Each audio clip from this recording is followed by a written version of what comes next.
एक महिला बहुत ही खूबसूरत थी। जो भी उसे एक बार देखता उसका दिल उस पर फिसल जाता। वह अपने शौक और जिस्मानी इच्छाओं के लिए इतनी अंधी हो गई थी कि जब उसकी शादी नहीं हुई थी तब वह गांव के लड़कों को फंसाकर अपनी इच्छाएं पूरी करती थी। शादी के बाद भी उसने वही काम करना शुरू कर दिया। दरअसल जब उसको अपने पति का सुख नहीं मिल पाता है तब वह इधर उधर ताक झांक करना शुरू कर देती है। तभी एक दिन उसकी नज़र अपने ही ससुर परमानंद के ऊपर चली जाती है। हालांकि परमानंद भी जब अपनी बहू की खूबसूरती को देखा था, देखकर परमानंद की नीयत भी खराब हो चुकी थी। इसीलिए परमानंद जब भी अपनी बहू की तरफ देखता है तो काफी अजीब निगाहों से देखता है। एक दिन मनोज यानी उसका पति जब नौकरी की तलाश में ऊधम सिंह नगर चला जाता है, उसके बाद परमानंद जब भी अपने बहू से कुछ सामान मांगता है तो सामान लेने के बहाने उसे छूने की कोशिश करता है। लेकिन परमानंद जब बार बार अपनी बहू को छूने की कोशिश करता है, गीता को भी समझने में देर नहीं लगती है कि उसका ससुर उससे चाहता क्या है। दरअसल गीता भी अपने आप को रोक नहीं पाती है। इसीलिए एक दिन परमानंद और गीता के बीच में उन्हीं के घर के अंदर ही अवैध संबंध बन जाता है। और एक बार जब यह सिलसिला शुरू होता है उसके बाद कभी रुकने का नाम नहीं लेता है। लेकिन यह सारी बातें ज्यादा दिनों तक छिप नहीं पाती है। और आखिरकार एक दिन परमानंद की पत्नी अपने पति और बहू को अपने ही घर के अंदर आपत्तिजनक हालत में देख लेती है। फिर जो होता है जिसे सुनकर आपके होश उड़ जाएंगे। दोस्तों, इस सच्ची घटना को आखिर तक जरूर देखिए, क्योंकि इसमें आपको कई नई और बातें जानने को मिलेंगी और बहुत कुछ सीखने को मिलेगा। तो चलिए, बिना समय गंवाए शुरुआत करते हैं। और हाँ, अगर आप हमारे चैनल पर नए हैं तो चैनल को सब्सक्राइब करना और वीडियो को लाइक करना बिल्कुल मत भूलिएगा। ये सच्ची घटना है, उत्तर प्रदेश के बरेली शहर की है। बरेली का एक थाना पड़ता है नवाबगंज, और इसी नवाबगंज थाने के अंतर्गत एक गांव आता है, लावाखेड़ा। और इसी लावाखेड़ा गांव का रहने वाला है परमानंद यादव। परमानंद की पत्नी का नाम है उर्मिला देवी। परमानंद के टोटल 5 बच्चे हैं, जिसमें 3 बेटियां और 2 बेटे। परमानंद अपनी तीनों बेटियों की शादी भी कर चुका है। दूसरा बेटा है मनोज और सबसे छोटा बेटा है गणेश। दरअसल मनोज भी शादीशुदा है। मनोज की पत्नी का नाम है गीता मनोज, जो दिल्ली में रहकर एक प्राइवेट कंपनी में नौकरी करता है। परमानंद अपने पूरे परिवार के साथ काफी खुशहाल तरीके से अपना जीवन व्यतीत करता है। सुबह सुबह जब अचानक परमानंद की तबीयत खराब हो जाती है, इसीलिए परमानंद की बहू गीता अपने ससुर का इलाज कराने के लिए उसे अपने साथ लेकर डॉक्टर के पास जाती है। लेकिन गीता जब अपने ससुर को लेकर अपने घर से निकलती है, उसके बाद दोनों वापस घर ही नहीं आते हैं। इधर परमानंद का छोटा बेटा गणेश जब अपने पिता और भाभी के नंबर पर फोन लगाता है, लेकिन अब दोनों का नंबर स्विच ऑफ बताने लगता है। उसके बाद गणेश अपनी भाभी और पिता की हर जगह पर तलाश करता है। देखते ही देखते लगभग 2 सप्ताह का समय गुजर जाता है। लेकिन 2 सप्ताह के बावजूद भी इन दोनों का कहीं कुछ पता नहीं चलता है। लेकिन जैसे ही 2 सप्ताह का समय गुजर जाता है, अचानक 11 अगस्त को गीता अपनी ससुराल पहुंच जाती है। लेकिन गीता जब अपनी ससुराल में पहुंचती है तो गीता के साथ उसका ससुर परमानंद नहीं होता है। इधर गणेश जब अपने पिता को नहीं देखता है, अब गणेश अपनी भाभी से अपने पिता के बारे में पूछताछ करता है। तो गीता कहती है कि दरअसल परमानंद अपने एक रिश्तेदार के घर पर गए हैं, 1-2 दिन में वापस आ जाएंगे। उसके बाद गीता अपनी ससुराल में 2 दिनों तक ठहरती है। लेकिन 2 दिनों के बाद गीता भी अचानक से कहीं गायब हो जाती है। इधर गणेश जब अपनी भाभी के नंबर पर फोन लगाता है, रिंग तो जाती है, लेकिन गीता फोन ही नहीं उठाती है। इसीलिए अब गणेश को लगता है कि शायद उसके पिता के साथ कुछ गलत हो गया है। जब उसके पिता के बारे में कुछ भी मालूम नहीं चलता है, जब उसकी भाभी भी फोन नहीं उठाती है, आखिरकार गणेश 14 अगस्त को नज़दीकी थाने में जाता है और अपने पिता की गुमशुदगी का रिपोर्ट दर्ज करवा देता है। पुलिस जब गणेश से उसके पिता के बारे में पूछताछ करती है तो गणेश सारी कहानी पुलिस को बता देता है। गणेश पुलिस वालों से बताता है कि उसका पिता उसकी भाभी के साथ गया था। उसकी भाभी 2 सप्ताह के बाद घर भी आई थी, लेकिन उसके बाद गीता भी कहीं गायब हो गई है। गणेश ये सारी बातें पुलिस को बताता तो है, साथ ही साथ गीता का नंबर भी पुलिस को दे देता है। उसके बाद पुलिस भी गीता के नंबर पर फ़ोन करती है। रिंग तो जाती है, लेकिन गीता फ़ोन नहीं उठाती है। लेकिन पुलिस जब बार बार गीता के नंबर पर फ़ोन करना शुरू करती है तो एक बार गीता फ़ोन उठा लेती है। पुलिस जब गीता से पूछताछ करती है तो गीता पुलिस वालों से झूठ बोल देती है। गीता कभी अपने आप को दिल्ली में तो कभी मुंबई बताती है। इसीलिए पुलिस को कहीं ना कहीं गीता के ऊपर शक चला जाता है।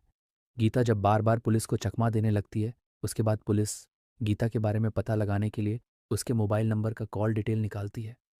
कॉल डिटेल को जब चेक करती है तो मालूम चलता है कि गीता अपनी बहन ललिता और अपने जीजा प्रमोद से लगातार कांटेक्ट में है। पुलिस को जैसे ही इस तरह का डिटेल मिल जाता है, पुलिस गीता की बहन और उसके जीजा को थाने में बुलाती है और फिर इन दोनों से गीता के बारे में पूछताछ करती है। तो ललिता गीता का एड्रेस पुलिस को बता देती है। ललिता बताती है कि साहब गीता बरेली में ही किराए का कमरा लेकर अकेली रह रही है। पुलिस को जैसे ही गीता का एड्रेस मिल जाता है, पुलिस 15 अगस्त को बरेली में जाती है और उस एड्रेस से गीता को अपनी हिरासत में लेकर थाने पहुंच जाती है और फिर गीता से उसके ससुर परमानंद के बारे में पूछताछ करती है। पहले तो गीता इधर उधर की बातें करती है, लेकिन पुलिस जैसे ही अपनी शक्ति दिखाना शुरू करती है, आखिरकार गीता अपनी सच्चाई कबूल कर लेती है। गीता पुलिस वालों से कहती है कि साहब परमानंद की हत्या कर दिया गया है। लेकिन गीता जब इस हत्या की पूरी कहानी पुलिस को बताती है तो वाकई में इसे सुनने के बाद हर कोई हैरान रह जाता है। गीता के पिता का नाम है गंगाराम, जो भेड़ी थाने के अंतर्गत फरीदपुर गांव का रहने वाला है। गंगाराम के टोटल 4 बेटियां हैं, जिसमें दूसरी बेटी है गीता, जो दिखने में जितनी खूबसूरत है उतनी ही चंचल भी है। गीता को बचपन से ही लड़कों के जैसा शौक होता है। गीता लड़कों के जैसा कपड़े ही नहीं पहनती है, बल्कि लड़कों के जैसा ही स्टाइलिश रहती है। गंगाराम के घर में मोटरसाइकिल के साथ साथ ट्रैक्टर भी होता है। गीता जो बाइक भी चलाना जानती है। गीता अक्सर बाइक निकालकर अपने ही गांव के कई सारे लड़कों के साथ रेस भी लगाती रहती है। लेकिन गीता जैसे ही जवानी की दहलीज पर कदम रखती है, जब कई सारे लड़कों के साथ घूमना फिरना शुरू करती है, गांव के कई सारे लड़के गीता के पीछे पड़ जाते हैं। हालांकि गीता इतनी भी नासमझ नहीं होती है। जब कई सारे लड़के गीता के ऊपर डोरे डालना शुरू करते हैं, गीता भी अपने कदमों को पीछे नहीं आती है, बल्कि अपने ही गांव के कई सारे लड़कों के साथ गीता का प्रेम प्रसंग शुरू हो जाता है। जब प्रेम प्रसंग शुरू होता है, गीता इन सारे लड़कों के साथ अवैध संबंध भी बनाती है। लेकिन ये सारी बातें ज्यादा दिनों तक छिप नहीं पाते हैं और आखिरकार एक दिन ये सारी बातें गीता के पिता गंगाराम को मालूम चल जाता है। गंगाराम को जैसे ही अपनी बेटी की हरकतों के बारे में मालूम चलता है, गंगाराम एकदम से गुस्से में आ जाता है, लेकिन फिर भी काफी ठंडे दिमाग से काम लेता है। दरअसल गंगाराम अपनी बेटी को काफी समझाने की कोशिश करता है, लेकिन गीता अपने पिता की कोई भी बात मानने के लिए तैयार नहीं होती है। गंगाराम के लाख समझाने के बावजूद भी जब गीता अपने पिता की कोई बात नहीं मानती है, आखिरकार गंगाराम अब अपनी बेटी की जल्द से जल्द शादी कराने के लिए एक लड़के की तलाश करना शुरू कर देता है और आखिरकार गंगाराम की यह तलाश भी बहुत जल्द पूरी हो जाती है और फिर उसे लावाखेड़ा गांव का रहने वाला मनोज मिल जाता है। मनोज जब पसंद आ जाता है, गंगाराम अपनी बेटी गीता की शादी मनोज से कर देता है। मनोज जब गीता से शादी कर अपने घर लेकर आता है, खूबसूरत पत्नी पाकर बेहद ही खुश होता है। धीरे धीरे जब समय गुजरना शुरू होता है, जब 1 साल का समय गुजर जाता है, गीता को एक बेटा भी हो जाता है। लेकिन बच्चा जब इस दुनिया में आ जाता है, अब मनोज के घर का खर्च काफी बढ़ जाता है। इसीलिए मनोज अपना घर छोड़ देता है और फिर एक नौकरी की तलाश में ऊधम सिंह नगर चला जाता है और वहीं पर एक प्राइवेट कंपनी में नौकरी करने लगता है और फिर वहीं पर किराए का कमरा लेकर रहने लगता है। लेकिन मनोज जब पहली बार अपनी पत्नी को छोड़कर जाता है, मनोज अपने काम में बिजी हो जाता है। लेकिन गीता अपने पति की जुदाई बर्दाश्त नहीं कर पाती है। दरअसल गीता को जब अपने पति का सुख नहीं मिल पाता है, अब गीता इधर उधर ताक झांक करना शुरू कर देती है। तभी एक दिन गीता की नज़र अपने ही ससुर पर परमानंद के ऊपर चली जाती है। दरअसल परमानंद भी जब अपनी बहू की खूबसूरती को देखा था, देखकर परमानंद की नीयत भी खराब हो चुकी थी। इसीलिए परमानंद जब भी अपनी बहू की तरफ देखता है, काफी अजीब निगाहों से देखता है। दरअसल मनोज जब नौकरी की तलाश में ऊधम सिंह नगर चला जाता है, उसके बाद परमानंद जब भी अपने बहू से कुछ सामान मांगता है तो सामान लेने के बहाने उसे छूने की कोशिश करता है। परमानंद जब बार बार अपनी बहू को छूने की कोशिश करता है, गीता को भी समझने में देर नहीं लगती है कि उसका ससुर उससे चाहता क्या है। दरअसल गीता भी अपने आप को रोक नहीं पाती है। इसीलिए एक दिन परमानंद और गीता के बीच में उन्हीं के घर के अंदर ही अवैध संबंध बन जाता है और एक बार जब यह सिलसिला शुरू होता है, उसके बाद कभी रुकने का नाम नहीं लेता है। लेकिन ये सारी बातें ज्यादा दिनों तक छिप नहीं पाती हैं और आखिरकार एक दिन परमानंद की पत्नी अपने पति और बहू को अपने ही घर के अंदर आपत्तिजनक हालत में देख लेती है। परमानंद की पत्नी जैसे ही इस तरह का नज़ारा देखती है, अपनी बहू और परमानंद को काफ़ी समझाने की कोशिश करती है, लेकिन बावजूद इसके ना तो परमानंद कुछ समझने के लिए तैयार होता है और ना ही गीता अपने कदमों को पीछे हटाती है। इसीलिए परमानंद की पत्नी मजबूर होकर ये सारी बातें अपने बेटे से बता देती हैं। इधर मनोज को जब मालूम चलता है, मनोज तुरंत ही अपने घर पहुंच जाता है और अपनी पत्नी को काफ़ी समझाता है। लेकिन मनोज को जब लगता है कि उसकी पत्नी सुधरने वाली नहीं है, मनोज अपनी पत्नी को अपने साथ लेकर ऊधम सिंह नगर चला जाता है। वहां जाकर किराए के कमरे में रहने तो लगता है, लेकिन वहां पहुंचने के बावजूद भी गीता की हरकतों में कोई सुधार नहीं आता है। दरअसल मनोज जब अपनी ड्यूटी पर चला जाता है, उसके बाद गीता भी अपने घर में ताला लगाकर दिन भर शहर में इधर उधर घूमने लगती है। जब इधर उधर घूमना शुरू करती है, इसी दौरान गीता की मुलाकात दो लड़कों से होती है, जिनमें से एक है शेखर, जो आदर्श नगर में रहता है, और दूसरा है अमित, जो जगतपुर का रहने वाला है। दरअसल गीता का एक साथ ही अमित और शेखर के साथ अवैध संबंध शुरू हो जाता है। उसके बाद अमित और शेखर गीता का हर तरह का खर्चा उठाना शुरू कर देते हैं।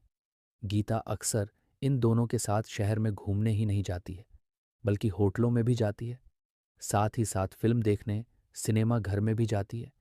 जब यह सिलसिला शुरू होता है, इस बात की जानकारी मनोज को तो मालूम नहीं चलता है, लेकिन गीता जब अपने घर पर रहती है, उसी के पड़ोस का रहने वाला है तो चंद्रकांत, जो शादीशुदा है। चंद्रकांत भी जब गीता की खूबसूरती को देखता है, चंद्रकांत भी गीता के घर पर आना जाना शुरू कर देता है। चंद्रकांत भी जब गीता की तरफ अजीब निगाहों से देखता है, तो गीता तो इस खेल में माहिर खिलाड़ी बन ही चुकी थी। इसीलिए गीता को भी समझने में देर नहीं लगती है कि चंद्रकांत उससे चाहता क्या है, और आखिरकार गीता का चंद्रकांत के साथ भी अवैध संबंध शुरू हो जाता है। चंद्रकांत अक्सर गीता के साथ संबंध बनाने के लिए उसके घर पर ही जाना शुरू कर देता है। लेकिन एक दिन चंद्रकांत और गीता जब एक दूसरे के साथ संबंध बना रहे होते हैं, मनोज भी अपनी ड्यूटी खत्म करके अपने घर पर पहुंच जाता है। मनोज जैसे ही अपने घर पर पहुंचता है, इन दोनों को आपत्तिजनक हालत में देख लेता है। मनोज जैसे ही इस तरह का नज़ारा देखता है, अपनी पत्नी की बुरी तरीके से पिटाई करता है। लेकिन गीता पिटाई खाने के बावजूद खुद भी अपनी गलतियों को स्वीकार नहीं करती है, बल्कि अपने पति से झगड़े तकरार करने लगती है। कहती है कि जब मैं तुम्हें पसंद नहीं हूं तो तुम मुझे तलाक दे दो। जब तलाक देने की बात कहती है, मनोज काफी गुस्से में आ जाता है।